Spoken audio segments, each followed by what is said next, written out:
বিশ্বকাপ 2026 দক্ষিণ আমেরিকা অঞ্চলের বাছাই পর্বে মঙ্গলবার রাতে মুখোমুখি হচ্ছে ব্রাজিল ও প্যারাগুয়ে। গুরুত্বপূর্ণ এই ম্যাচটি অনুষ্ঠিত হবে সাও পাওলোর অ্যারেনা কোরেস্তিয়ান্স স্টেডিয়ামে।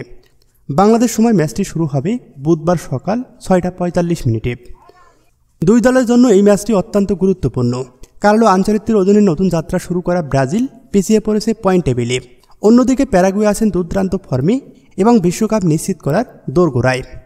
2026 বিশ্বকাপ বাছাই পর্বে প্যারাগুয়ের বিপক্ষে গুরুত্বপূর্ণ ম্যাচের আগে ব্রাজিলের অনুশীলনে ভিনিসিয়াস জুনিয়রের সঙ্গে ছিলেন রাফিনিও ও ম্যাথুস কুনহা। দুজনেই আগের ম্যাচের শুরুর একাদশে ছিলেন না।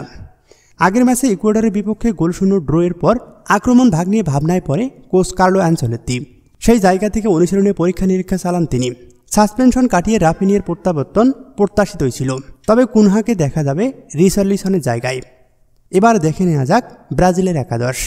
Alisson Becker, Vanderson, Marquinhos, Ribeiro, Sandro, Guimaraes, Casemiro, Gerson, Antony, Cunha এবং ভিনিসিয়াস জুনিয়র।